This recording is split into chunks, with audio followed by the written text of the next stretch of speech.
இந்த காலையிலே கர்த்தருடைய வார்த்தைக்குள்ளே கடந்து போவோம். மத்தேயு எழுதின சுவிசேஷம் 7ஆம் அதிகாரம் 8வது வசனத்தை நான் வாசிக்க கேட்போம். மத்தேயு 7:8. ஏனென்றால் கேட்கிறவன் எவனும் பெற்றுக்கொள்கிறான், தேடுகிறவன் கண்டடைகிறான், தட்டுகிறவனுக்கு திறக்கப்படும். தலைகளை தாழ்த்தி ஜெபிப்போமா. மகா இரக்கமும் சிநேகன இந்த பரலோகத்தின் நல்ல தகப்பனே, இந்த அருமையான நாளுக்காக தம்மை நன்றி நிறைந்த இருதயத்தோடு நாங்கள் ஸ்தோத்திரம் செலுத்துகிறோம்.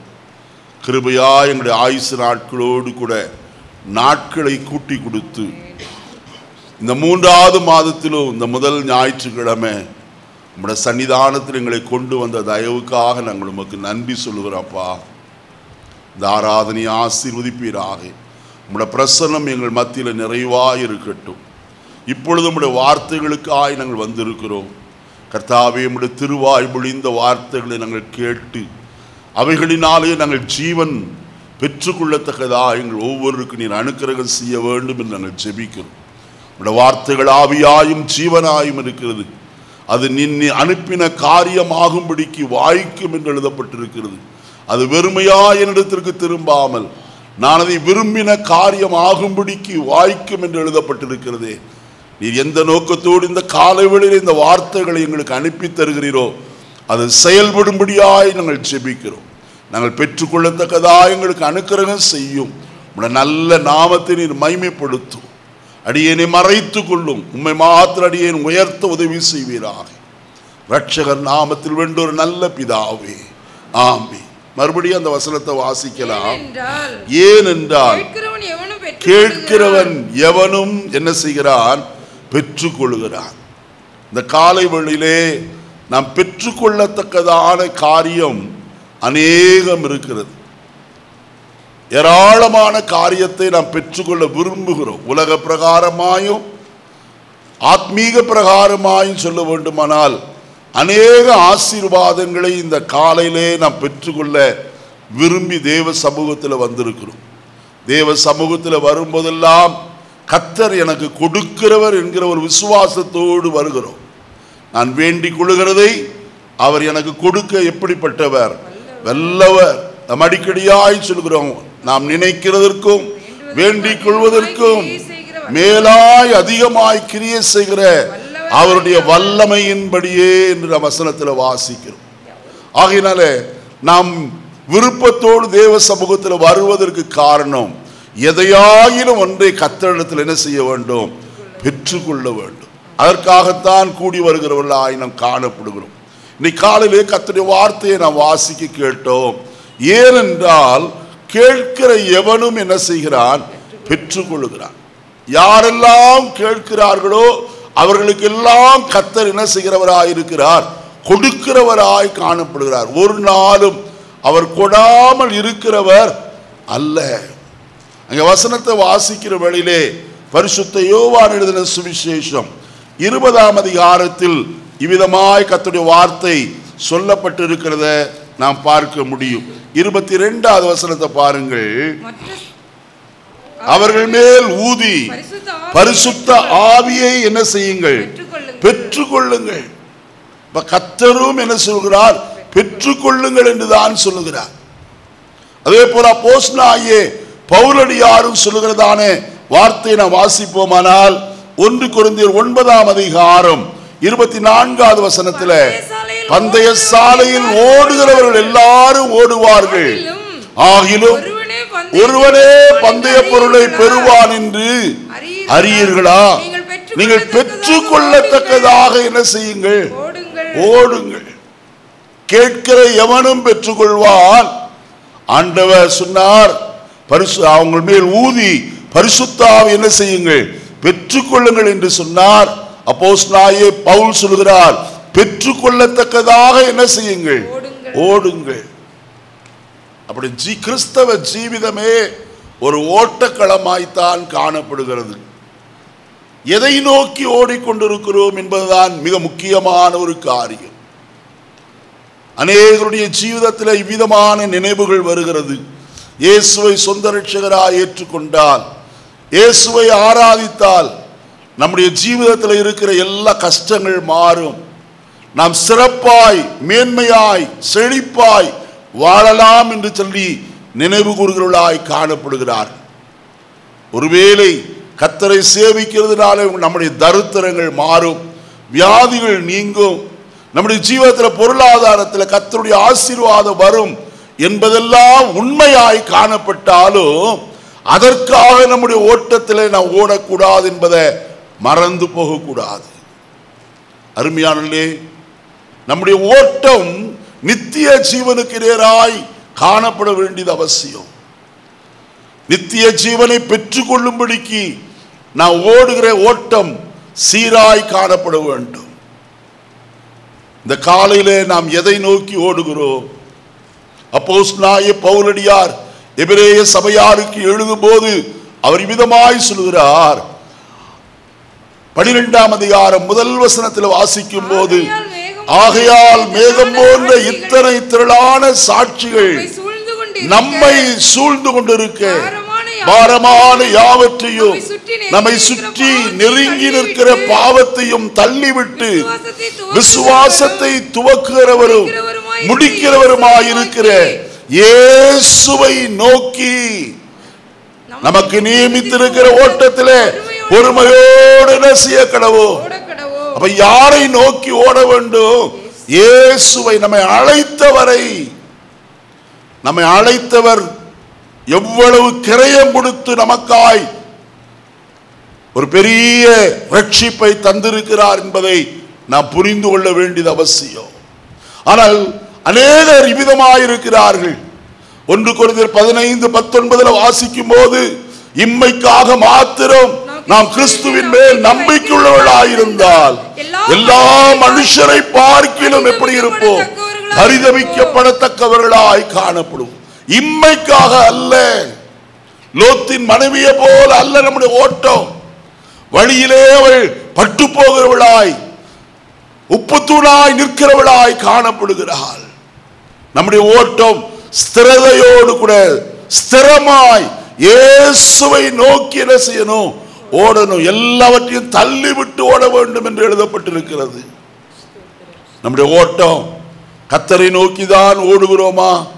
நம்முடைய லக்கு நித்திய ஜீவன் தானா? ஒரு நல்ல மனுஷன் ஒருவன் தலைவனாய் வாலிபனாய் காணப்பட்டவன் இயேசுவிடத்தில் வந்து விதமாய் கேட்டான். மார்க் 9ஆம் அதிகாரத்தில், நல்ல போதகரே, நித்திய ஜீவனை சுதந்தரித்துக் கொள்ளும்படி நான் என்ன செய்ய வேண்டும் என்று கேட்டான். நித்திய ஜீவனை பெற்றுக்கொள்ள நான் என்ன செய்ய வேண்டும்? இயேசு கற்பனைகளை கைக்கொள் என்று சொன்னார். அவன், நான் என் சிறு வயது முதற்கொண்டு எல்லாவற்றையும் என்ன செய்திருக்கிறேன்? கை கொண்டிருக்கிறேன் என்று சொன்னான். ஆனால் இயேசு அவனிடத்தில் அன்பு கூர்ந்து சொன்ன ஒரு வார்த்தை, மார்க் எழுதின சுவிசேஷம் 10ஆம் அதிகாரம் 21வது வசனம், 10:21.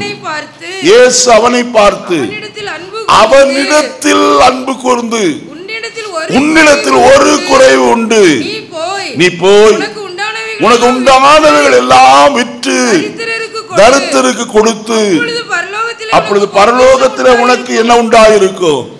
பொக்கிஷம் உண்டாயிருக்கும். பின்பு என்ன செய்? பின்பற்றி வா என்று சொன்னார். பாருங்கள், நாம் அவரை பின்பற்ற வேண்டும். அவரை பின்பற்றும் போது நம்முடைய ஜீவிதத்தில் ஐஸ்வர்யத்தின் மேல் மயக்கமும், ஐஸ்வர்யத்தின் மேல் இச்சையும், ஐஸ்வர்யத்தின் மேல் நம்பிக்கையும் இல்லாமல் காணப்பட வேண்டியது அவசியமாயிருக்கிறது. ஏனென்று சொன்னால், இவ்வுலகத்தின் வேஷம் என்ன செய்கிறது? கடந்து போகிறது. நிலையற்ற ஐஸ்வர்யத்தின் மேல் என்ன செய்யாதபடிக்கு, நம்பிக்கை வைக்காதபடிக்கு, நமக்காய் தம்முடைய ஜீவனையே கிரயமாய் சிலுவையிலே கொடுத்த இயேசு நாம் பெற்றுக்கொள்ள அநேக காரியங்களை நமக்கு என்று ஆயத்தப்படி வைத்திருக்கிறார். அதை பெற்றுக்கொள்ள நாம் ஆயத்தமாக இருக்கிறோமா? கர்த்தருடைய வசனத்தை நாம் வாசிக்க கேட்போம். அப்போஸ்தலர் நடபடிகளின் புஸ்தகம் 10ஆம் அதிகாரம் 43வது வசனத்தை வாசிப்போம். அப்போஸ்தலர் 10:43. அவரை விசுவாசிக்கிறவன் எவனோ அவன் அவருடைய நாமத்தினாலே பாவ மன்னிப்பை பெறுவான் என்று தீர்க்கதரிசிகள் எல்லாரும் அவரை குறித்தே என்ன செய்தார்களாம்? சாட்சி கொடுத்தாள் என்று கர்த்தருடைய வேதம் சொல்லுகிறது. இங்கே சொல்லப்பட்டிருக்கிற வார்த்தையை நன்றாய் கவனியுங்கள். அவரை விசுவாசிக்கிறவன் எவனோ அவன் அவருடைய நாமத்தினாலே பாவ மன்னிப்பை என்ன செய்வான்? பெறுவான். முதலாவது நாம் பெற்றுக்கொள்ள வேண்டிய ஒரு காரியம், பிரதானமான ஒரு காரியம், பாவ மன்னிப்பு. அருமையானே, ஏன் நம்ம எல்லாரும் யார்தான் பாவிகள் என்று கர்த்தருடைய வேதம் சாட்சி சொல்லுகிறது. நாம் பாவம் செய்து தேவ மகிமை அற்றவர்களாய் போனோம் என்று கர்த்தருடைய வார்த்தையில நாம் வாசிக்கிறோம். ஆகினால் முதலாவது ஒரு மனுஷனுடைய வாழ்க்கையில தேவை பாவ மன்னிப்பு. பாவிகளுக்கு சமாதானம் இல்லை என்று வேதம் சொல்லுகிறது. துன்மார்க்கனுக்கு சமாதானம் இல்லையாம். காரணம் என்ன? அவனுடைய வாழ்க்கையில பாவம் குடிகொண்டிருக்கிறபடியினாலே சமாதானம் இல்லாதபடிக்கு அலைந்து கொண்டிருக்கிறார். அந்த மனுஷனுக்கு முதலாவது தேவை பாவ மன்னிப்பு. அந்த பாவ மன்னிப்பை எங்கே பெற்றுக்கொள்ளலாம் என்று சொல்லி இன்றைக்கு மனுஷன் ஒரு அற்ற முதற்கொண்டு மறு அற்ற வரைக்கும் ஓடித் திரிகிறவனாய் காணப்படுகிறான். அருமையானே, எங்கே போனாலும் பாவ மன்னிப்பு கடையிலே கிடைக்காது, அல்லது வேறு எங்கேயும் யாரும் தர இயலாது. நமக்கு பாவ மன்னிப்பை அருளி செய்யும்படியாய்த்தான் இயேசு இந்த உலகத்தில் மனுஷனாய் அவதரிக்கிறவராய் காணப்பட்டார். அவருடைய நாமத்தின் மேல் விசுவாசமாய் இருக்கிறவன் எவனோ அவன் அவருடைய நாமத்தினாலே என்னத்தை பெற முடியும்? பாவ மன்னிப்பை பெற முடியும். இயேசு என்ற நாமத்தினுடைய அர்த்தமே அவர் தமது ஜனங்களின் பாவங்களை நீக்கி அவர்களை என்ன செய்வார்? ரட்சிப்பார் என்பது அல்லவா? ஆகினாலே அவருடைய நாமத்தை விசுவாசித்து ஏற்றுக்கொள்ளுகிறவன் யாரோ அவனுடைய பிள்ளையாயும் மாறுகிறான். பாவ மன்னிப்பையும் என்ன செய்கிறான்? பெற்றுக்கொள்ளுகிறவனாய் காணப்படுகிறான். அந்த பாவ மன்னிப்பை நமக்கு தரும்படியாய் கர்த்தருடைய வேதத்தில் வாசிக்கும் போது அப்போஸ்தலர் நடபடிகளின் புஸ்தகம் 5ஆம் அதிகாரம் 31வது வசனத்தில் இப்படி சொல்லப்பட்டிருக்கிறது. அப்போஸ்தலர் 5:31, இஸ்ரவேலுக்கு மனம் திரும்புதலையும் பாவ மன்னிப்பையும் அருளுகிறதற்காக அவரை அதிபதியாகவும் இரட்சகராகவும் தமது வலது கரத்தினாலே என்ன செய்தார்?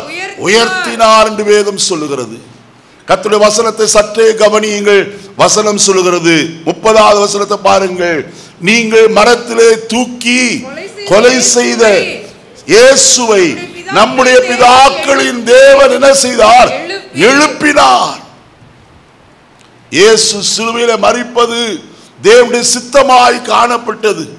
கடந்த வாரத்தில் அதை குறித்து உங்களோடு போதித்தேன்.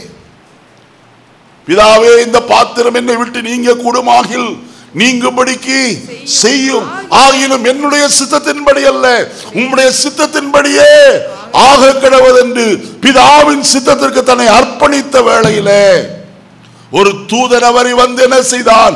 தேற்றி பலப்படுத்துகிறவனாய் காணப்பட்டார். சிலுவையிலே நமக்காய் பாடுகளை ஏற்றவராய் 3 ஆணிகளிலே 2 கல்லர்மத்திலே தொங்குகிறவராய் காணப்பட்டார். எல்லாம் எதற்கு? உலகத்தாருடைய பாவத்தை அவர் தம்மேல் வகித்துக் கொண்டு உலகத்தின் பாவத்திலே இருந்து நம்மை மீட்டெடுக்கும்படியாய், ஒவ்வொருவருக்கும் பாவ மன்னிப்பை தரும்படியாய் கிறிஸ்து சிலுவையிலே நமக்காய் நம்முடைய விலையேற பெற்ற ஜீவனை அர்ப்பணிக்கிறவராய் காணப்பட்டார்.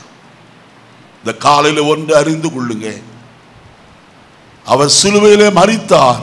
ஆனால் பிதாக்களின் தேவனாய கர்த்தர் அவரை மரித்தோர் என்ன செய்தாராம்?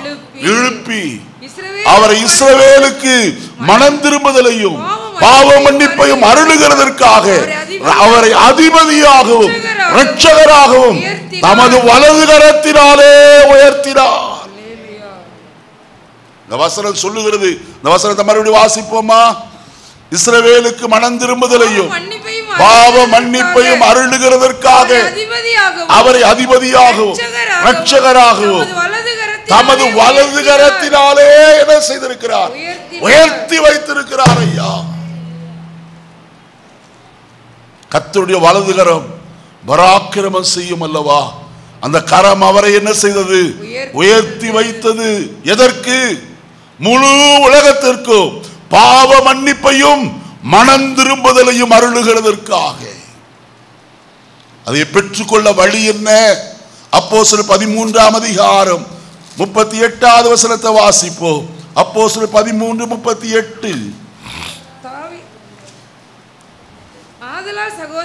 ஆதலால் சகோதரரே, இவர் மூலமாய் உங்களுக்கு பாவ மன்னிப்பு உண்டாகும் என்று அறிவிக்கப்படுகிறது என்றும் மோசேயின் நியாயப்பிரமாணத்தினாலே நீங்கள் எவைகளினின்று விடுதலையாகி நீதிமான்கள் ஆக்கப்படக்கூடாதிருந்ததோ விசுவாசிக்கிறவன் எவனும் அவைகளினின்று இவராலே விடுதலையாகி நீதிமான் ஆக்கப்படுகிறான் என்று உங்களுக்கு தெரிந்திருக்க கடவது.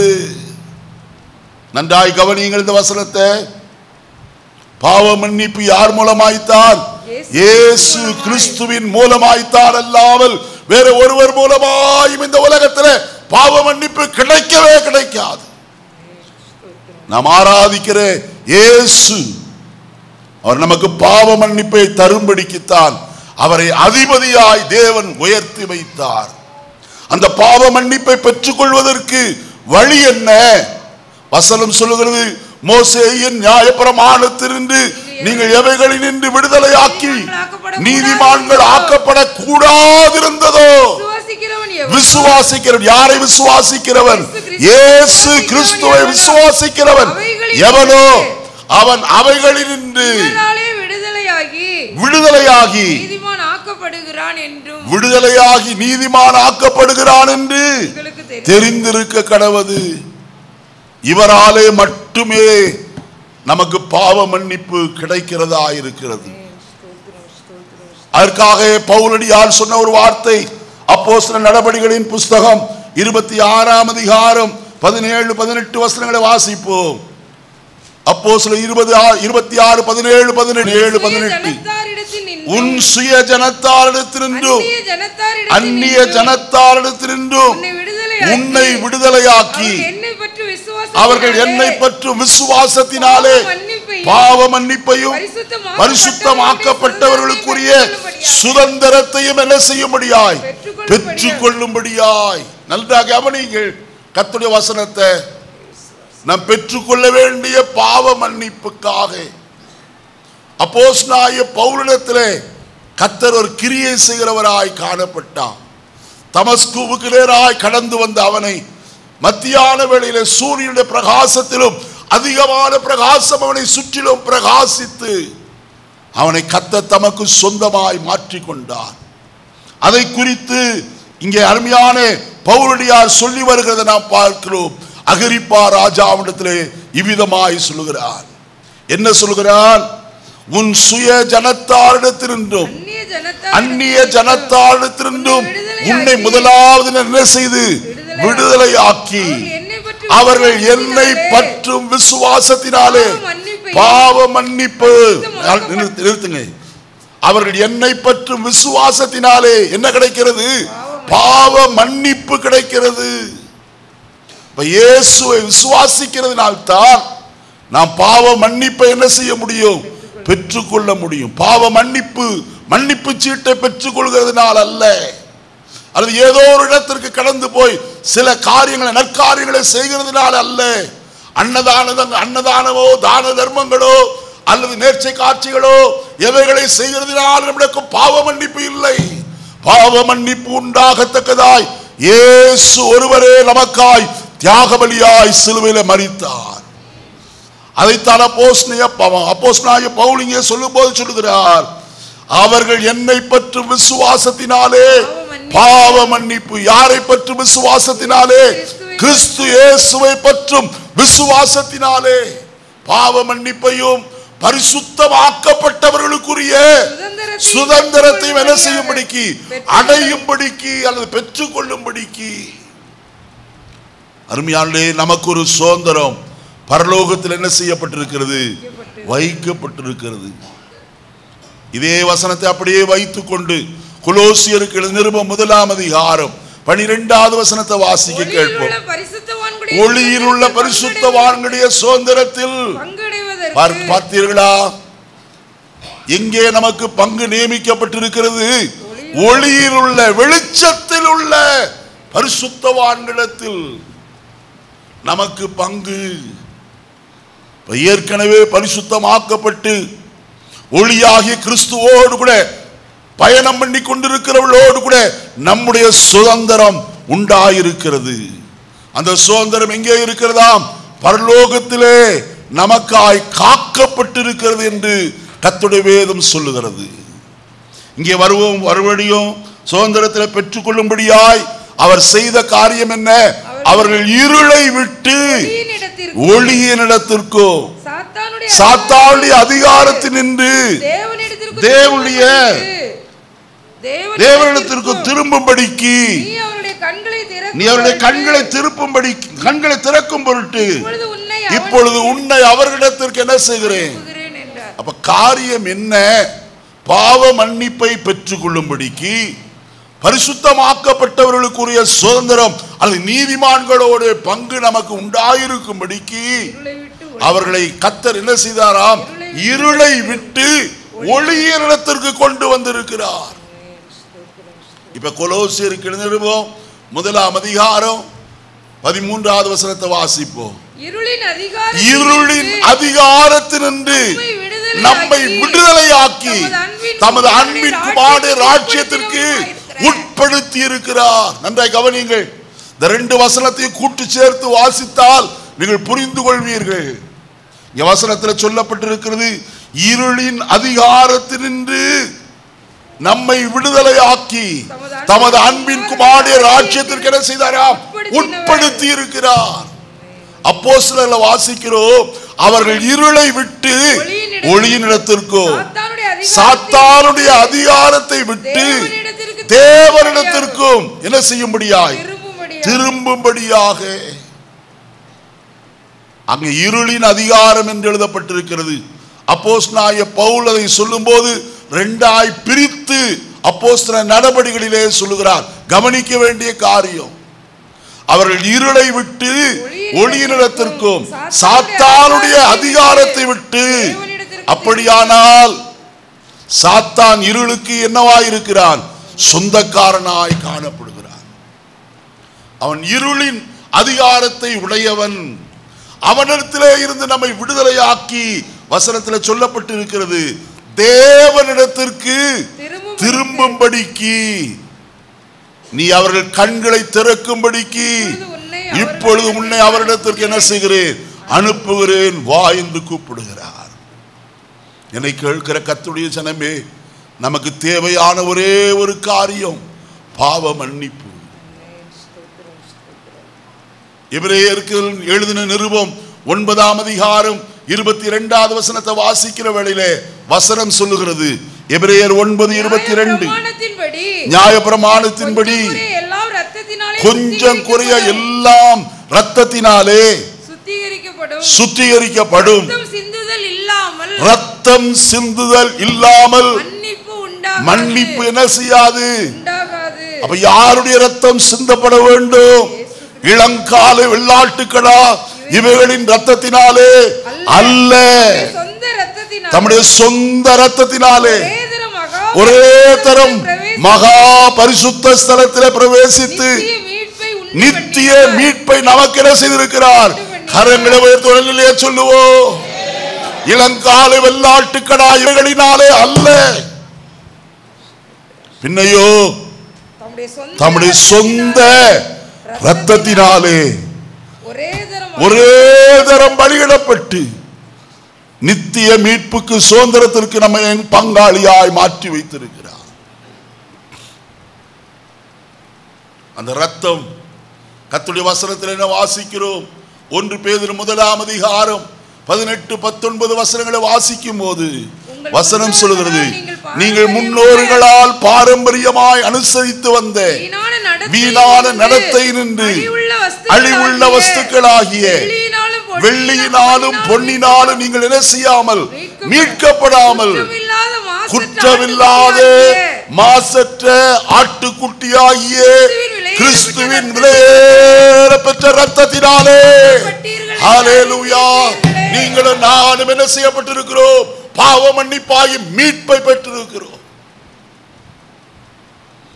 அவருடைய ரத்தம் அல்லாதபடிக்கு நமக்கு பாவ மன்னிப்பை அருளித் தர வேற ஒன்றும் இல்லை. நாம் அந்த பாவ மன்னிப்பை பெற்றிருக்கிறோமா? இந்த காலை வேளையிலே சிந்தித்து கர்த்தருக்கு நன்றி சொல்லி கர்த்தரை மகிமைப்படுத்துவோம்.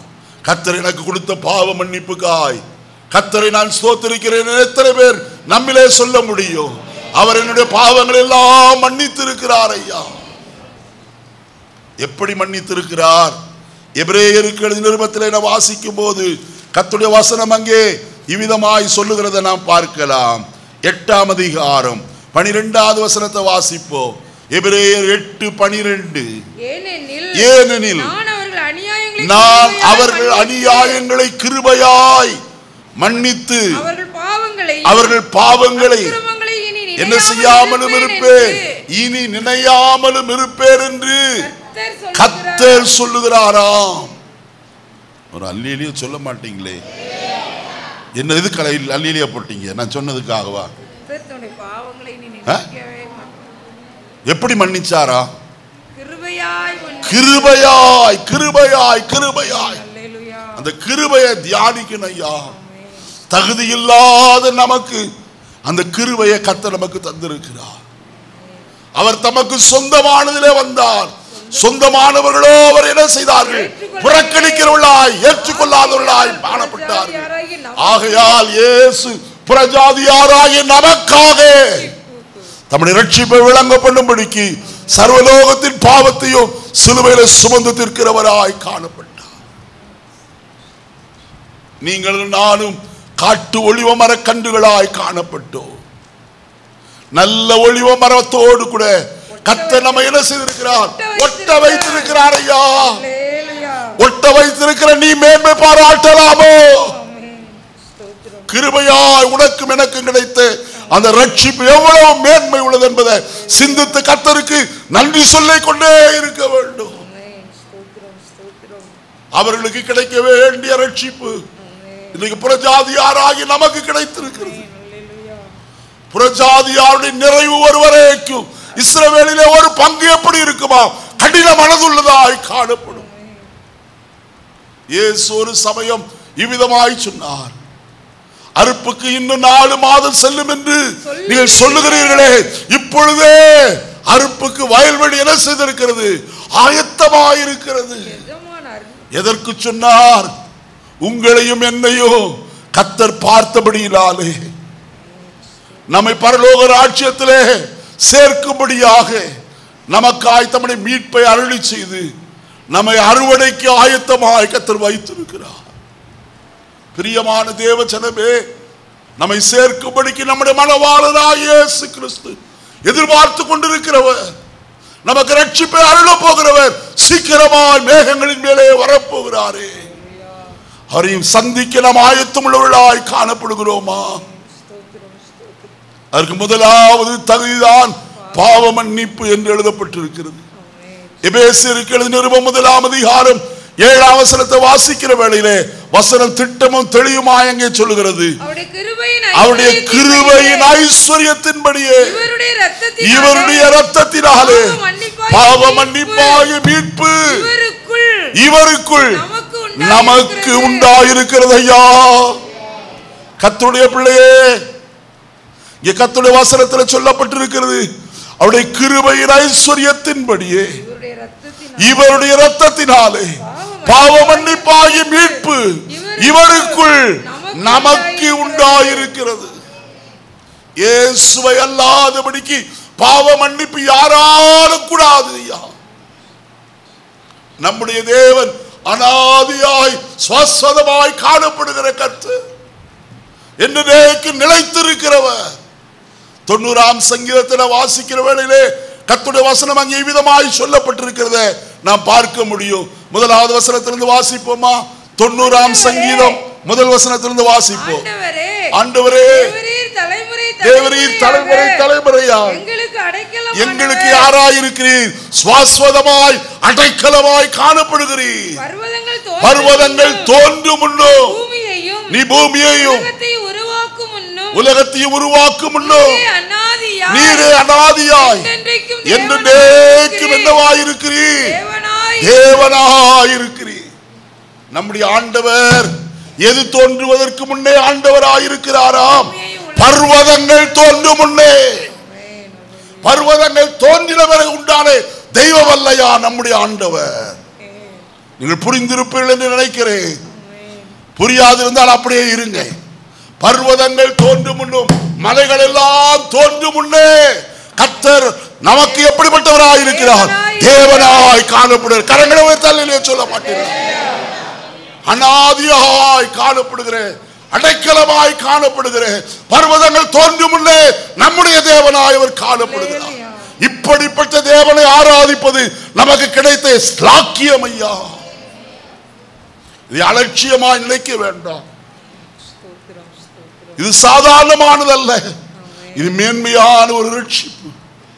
அதனால்தான் கொலோசியர்களை வாசிக்கும் போது வசனம் சொல்லுகிறது, 1ஆம் அதிகாரம் 14வது வசனத்தை வாசிப்போம். கொலோசியர் 1:14. குமாரனாகி அவருக்குள் அவருடைய இரத்தத்தினாலே பாவ மன்னிப்பாகி மீட்பு நமக்கு. நல்ல கவனிங்க, கொலோசியர்ல சொல்லுகிறார் நமக்கு என்ன செய்திருக்கிறது? உண்டாயிருக்கிறது. எது உண்டாயிருக்கிறது? அப்படியா? ஒரு அல்லிலே சொல்ல மாட்டீங்களா? அதை நான் வேறு விதமாய் சொல்ல விரும்புகிறேன். அவருக்குள் அவருடைய இரத்தத்தினாலே பாவ மன்னிப்பாகி மீட்பு எனக்கு உண்டாயிருக்கிறது ஐயா. யாருக்கு உண்டாயிருக்கிறது? எனக்கு கிடைத்திருக்கிறது. அதை அவர் இலவசமாக எனக்கு தந்திருக்கிறார். அதற்கு நான் கிரயம் செலுத்த வேண்டிய அவசியம் இல்லை. எல்லா கிரயத்தையும் அவரே செலுத்தி தீர்த்து விட்டார். இலவசமாய் பெற்றுக்கொண்ட ரட்சிப்பத்தான் இன்னைக்கு அநேகர் உதாசீனப்படுத்தவர்களாய் காணப்படுகிறார். காரணம், கிரயம் கொடுத்திருந்தால் நிலை தெரியும். நாம் கிரயம் இல்லாமல் கிடைத்த காரியம். அதனால்தான் இஸ்ரவேல் ஜனங்கள் சொன்னார்கள், நாங்கள் கிரயம் இல்லாமல் சாப்பிட்ட வெள்ளரிக்காய்களையும் வெள்ள பூண்டுகளையும் வெங்காயத்தையும் அங்கே நாங்கள் என்ன செய்கிறோம்? நினைக்கிறோம் ஐயா. கிரயம் இல்லாமல் சாப்பிட்டாங்க. ஒரு 4 வெள்ளை பூண்டை வாயில போட்டு சதைச்சு பாருங்க, எப்படி இருக்கும்? இருங்கம்மா, நான் சொல்றத கேளுங்க நல்லா. 4 வெங்காயத்தையும் 4 வெள்ளை பூண்டையும் வாயில சவைச்சிட்டு பக்கத்தில் இருக்கிற போய் praise lord sister, praise lord brother அப்படின்னீங்கன்னா 1 மைல் தூரம் ஓடி போயிடுவான். உண்மையா இல்லையா? சொல்லுங்க. ஏன்? அந்த வெள்ளைப்பூண்டு நாத்தம் அவ்வளவு. அதை வச்சுக்கிட்டு அவங்க சொல்றாங்க, நாங்க கரையம் இல்லாமல் சாப்பிட்ட அப்பத்தையும் வெள்ளரிக்காயும் வெள்ளைப்பூண்டையும் வெங்காயத்தையும் எங்கள் மனது என்ன செய்கிறது? நினைக்கிறது. இந்த காலை வேளையில் அருமையான கர்த்தருடைய ஜனமே, நமக்கு கர்த்தரே கிரயமாய் தூதர்கள் சாப்பிடுகிற வானமன்னாவை கொண்டு என்ன செய்திருக்கிறார்? நம்மை போஷித்து வருகிறார். எவ்வளவு மேன்மை! சாதாரணமான காரியம் அல்ல. அவர் கொடுத்த அந்த பாவ மன்னிப்பாகிய மீட்பு எவ்வளவு பெரியது, நமக்கு தந்திருக்கிறார்.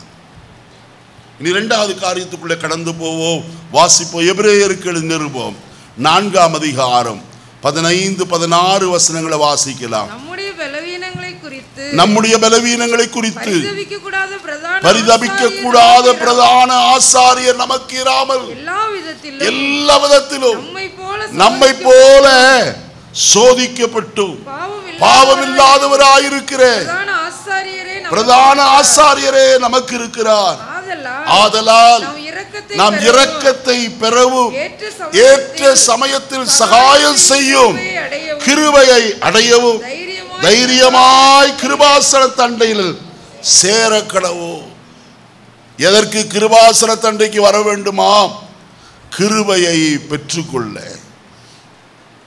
2வது காரியம், பாவ மன்னிப்பு மட்டும் அல்லையா, கிருபையையும் அவர் இலவசமாய் நமக்கு தருகிறார்.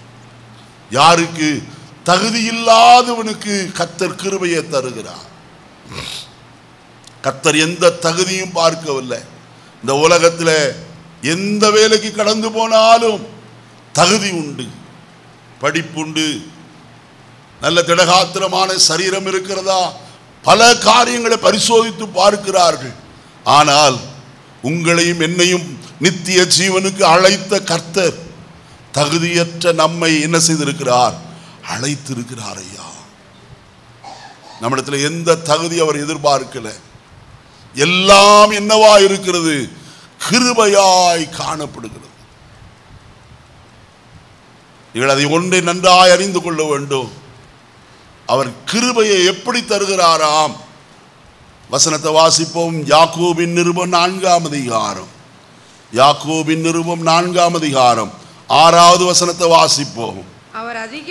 அவர் அதிகமான கிருபையை சொல்லுங்க, சொல்லுங்க, என்னவா இருக்கிறது?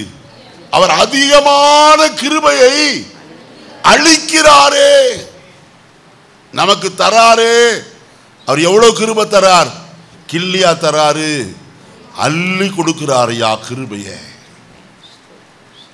நமக்கு வேண்டிய ஒவ்வொரு நாளுக்கும் தேவையான கிருபையை அவர் நமக்கு தாராளமாய் தருகிறவராய் காணப்படுகிறார். அப்போஸ்தலனாகிய பவுலடியார் தன்னுடைய பலவீன நேரங்களில கர்த்தரை பார்த்து அவர் கேட்டதான ஒரு கேள்வி, அது ஒரு காரியம். இந்த பலவீனம் என்னை நீங்கும்படிக்கு நான் 3 தரம் கர்த்தரிடத்தில் என்ன செய்தேன்? வேண்டிக் கொண்டேன். அப்பொழுதெல்லாம் கர்த்தர் அவனுக்கு கொடுத்த பதில் என்ன? 12ஆம் அதிகாரம் 9வது வசனம். 2 கொரிந்தியர் 12:9. அதற்கு அவர், என் கிருபை உனக்கு போதும், உன் பலவீனத்திலே என் பலம் பூரணமாய் விளங்கும். அப்போஸ்தலனாகிய பவுலை குறித்து சொல்கிறார்கள், அவர்கள் சந்திக்கப்பட்ட போது சூரியனுடைய பிரகாசத்திலும் அதிகமான பிரகாசம் அவருடைய கண்களுக்கு அடித்தபடினாலே அவருக்கு பார்வை குறைவு என்று சொல்கிறார்கள். அப்போஸ்தலனாகிய பவுல் கலாத்து சபையாருக்கு சொல்லும் போது, உங்கள் கண்களை பிடுங்கி எனக்கு கொடுக்க கூடுமானால் அப்படியும் செய்திருப்பீர்கள் என்று சொல்கிறாரே. ஆகையினாலே அவருக்கு அதுதான் பலவீனம், அது நீங்கும்படிக்கு அவர் வேண்டிக் கொண்டார் என்று சொல்லி. ஆனால் அப்போஸ்தலனாகிய பவுல் சொல்லும் போது அந்த வசனத்தில் இவ்விதமாய் சொல்கிறார். 7வது வசனத்திலிருந்து வாசிப்போம். அப்போஸ்தலர் 2 கொரிந்தியர் 12:7. அன்றியும் எனக்கு வெளிப்படுத்தப்பட்ட மேன்மையை குறித்து நான் என்னை உயர்த்தாதபடிக்கு என் மாம்சத்திலே ஒரு முள் என்ன செய்யப்பட்டிருக்கிறது? கொடுக்கப்பட்டு. எதற்கு இந்த முள் கொடுக்கப்பட்டது? எனக்கு கொடுக்கப்பட்ட வெளிப்படுத்தல்களை குறித்து நான் என்ன செய்யாதபடிக்கு, மேன்மை பாராட்டாதபடிக்கு. இன்னைக்கு அநேகர் தங்களுக்கு ஏதாயிலும் கர்த்தர் கிருபையாய் வரத்தை கொடுத்திருப்பாரானால் உடனே மேன்மை பாராட்டுகிறார்கள். ஏன் ஊழியக்காரர் கூட வரங்கள் நிறைந்த போதகர் வருகிறார் என்று போடுகிறோம்.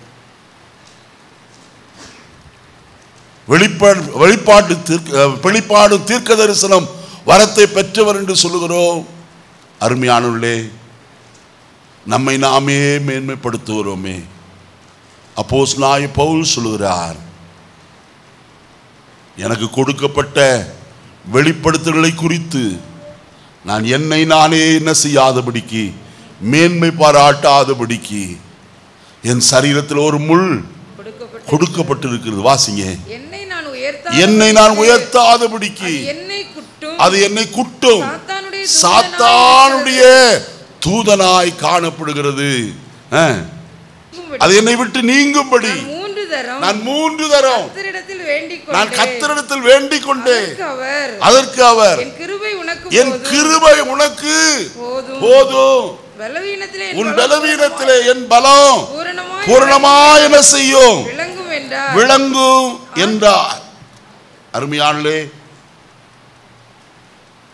உன் பலவீனத்தில் என் பலம் பூர்ணமாய் விளங்கும். எது உனக்கு போதும்? என் கிருபை உனக்கு போதும். அப்போஸ்தலனாகிய பவுலுக்கு கர்த்தராகிய தேவன் 14 ரகசியங்களை வெளிப்படுத்தி இருந்தார். ஒரு காரியம், 2 காரியம் அல்ல. சபையை குறித்த ஒரு பெரிய ரகசியம். வசனத்தை வாசிப்போம். எபேசியர் 3ஆம் அதிகாரம் 5வது வசனத்திலிருந்து வாசிப்போமா? 3வது வசனத்திலிருந்து வாசிப்போம்.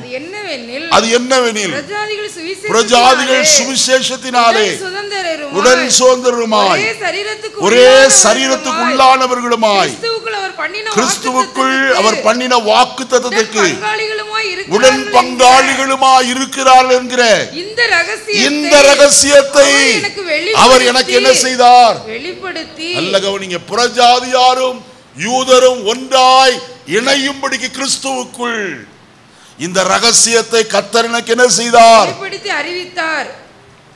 அருமையானே, எந்த பிரஜாதியானும் எருசலேமின் ஆலயத்திற்குள்ளே போக முடியாது. வெளிப்பரகாலத்தில் நின்று கர்த்தரை ஆராதித்து விட்டவன் போய்விட வேண்டும். ஆனால் கிறிஸ்துவின் மூலமாய் இருதிறத்தாரையும் கர்த்தர் என்ன செய்தாராம்? ஒன்றாக்கி. நீங்க அதை வாசினா உண்மையாகவே கண்ணீர் சிந்தருளாய் காணப்படுவீர்கள். சாதாரணமாய் அல்ல. வசனம் நீங்கள் எபேசியர் 2ஆம் அதிகாரத்தில் வாசிப்பீர்கள் என்றால் 11வது வசனத்திலிருந்து வாசிக்கலாம். ஆனபடியினால் முன்னே மாம்சத்தின்படி புறஜாதியாராயிருந்து மாம்சத்தின் கையினாலே செய்யப்படுகிற விருத்த சேதனம் உடையவர்களால் விருத்த சேதனம் இல்லாதவர்கள் எனப்பட்ட நீங்கள். நல்ல கவனிங்க. முன்னே நீங்கள் எப்படிப்பட்டவர்கள்?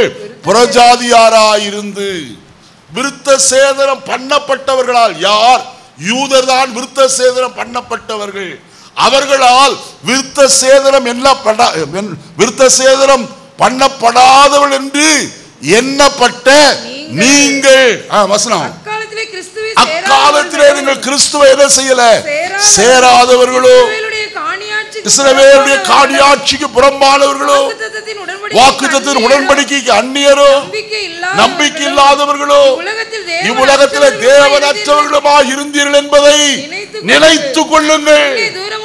முன்னே தூரமாயிருந்த நீங்கள் இப்பொழுது கிறிஸ்து இயேசுவுக்குள் கிறிஸ்துவின் இரத்தத்தினாலே என்ன செய்தீர்கள்? சமீபமானீர்கள்.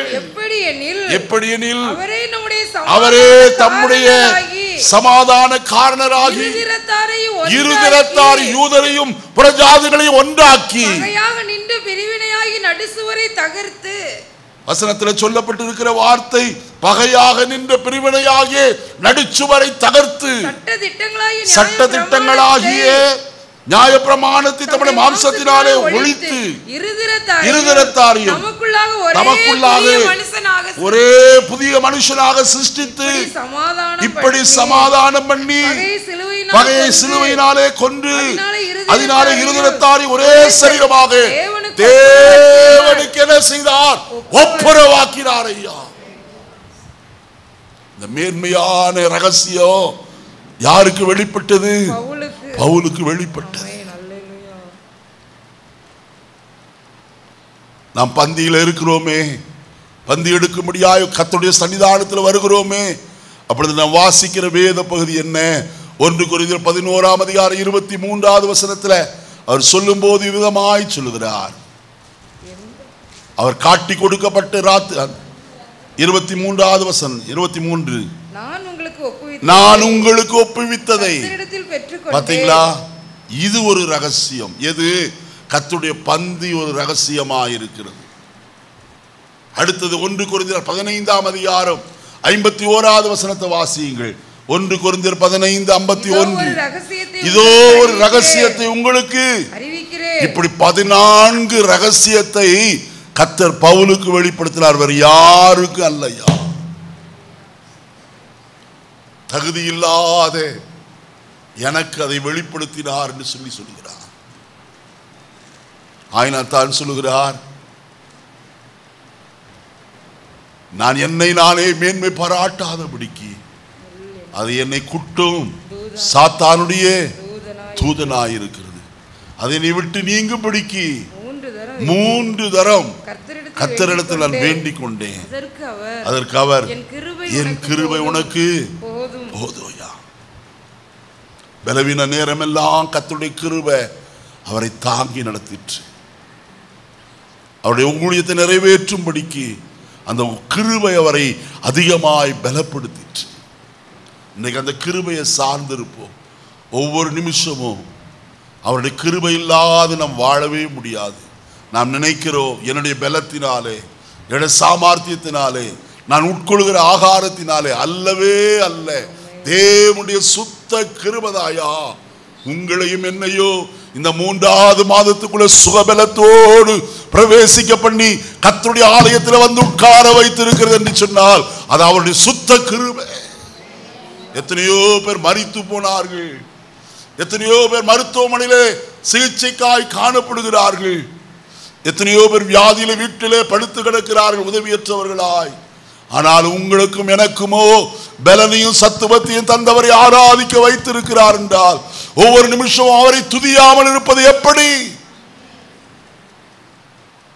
நமக்கு பலவீனங்கள் உண்டு, நெருக்கங்களும் பாடுகளும் உண்டு.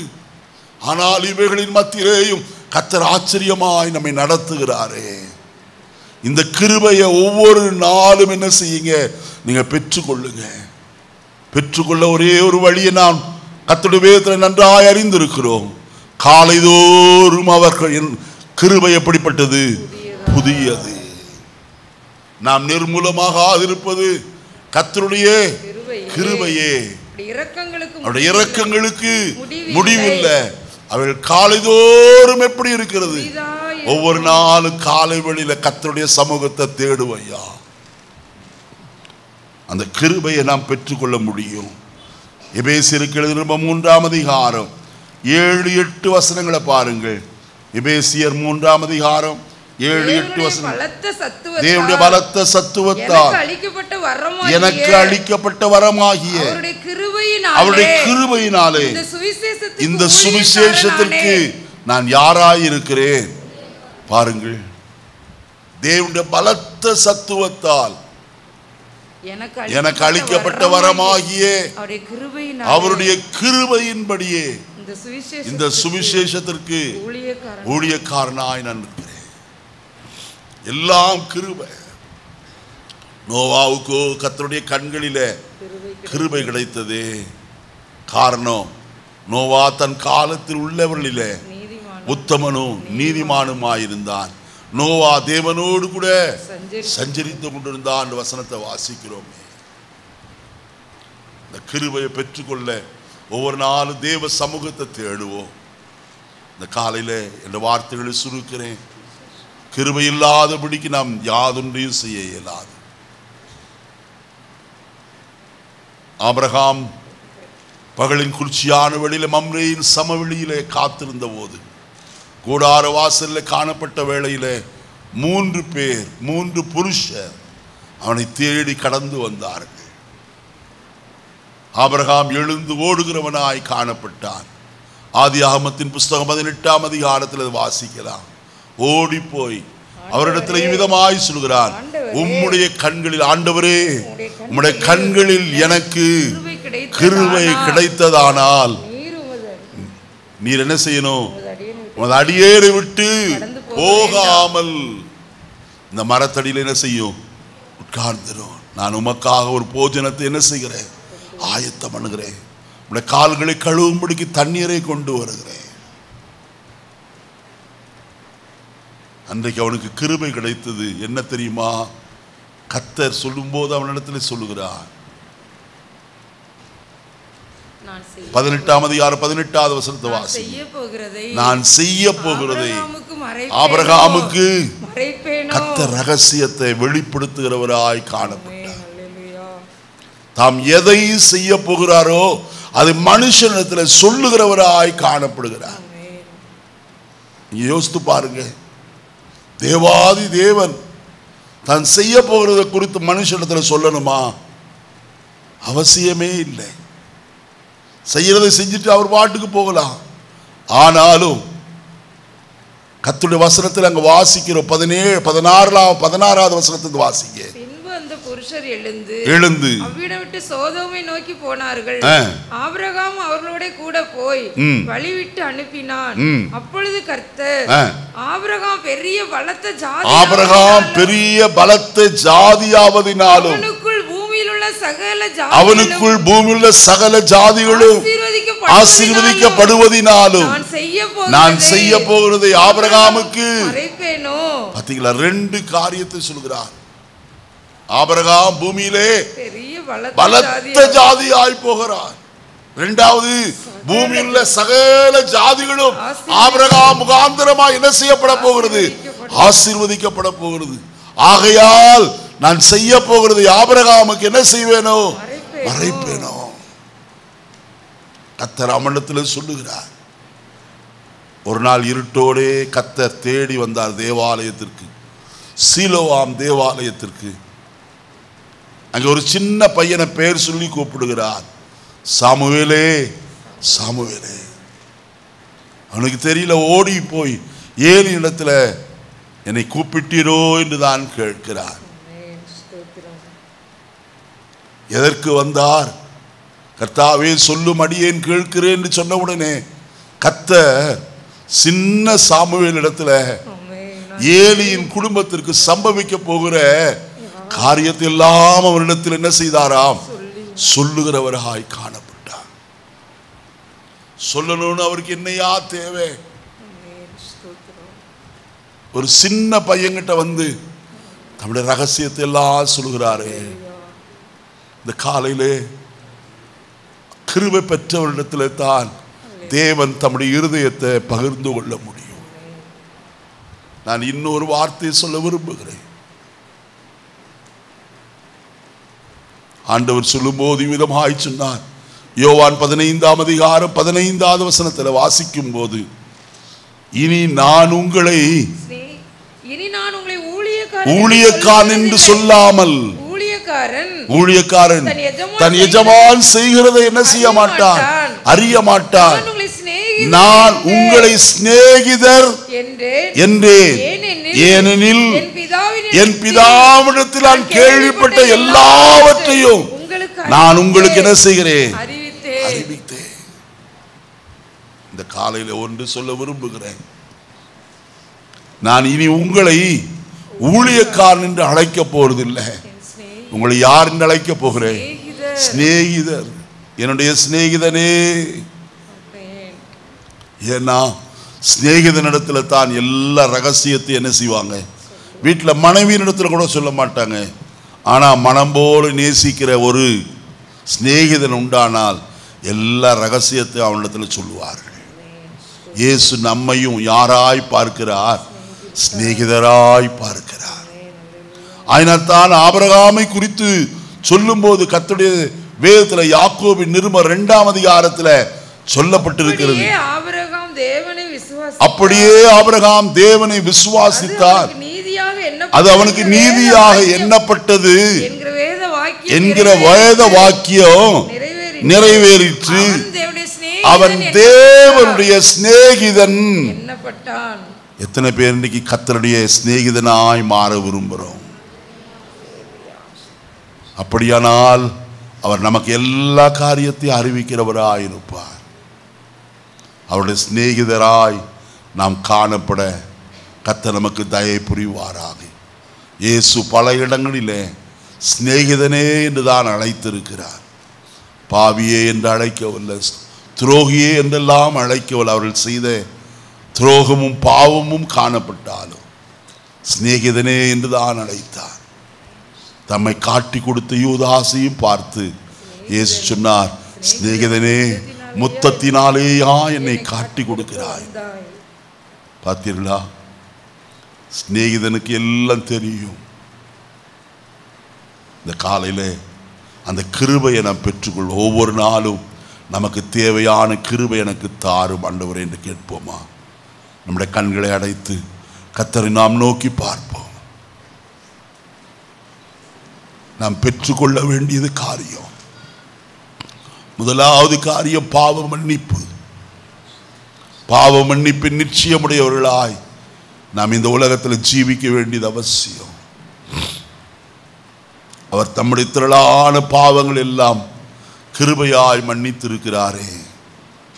உங்கள் பாவங்கள் சிவேரென்று இருந்தாலும் அது பஞ்சை போல ஆகும், அது இரத்தாம்பரத்தை போல சிவப்பாயிருந்தாலும் அது உறைந்த பனியை போல வெண்மையாகும் என்று சொன்னாரே.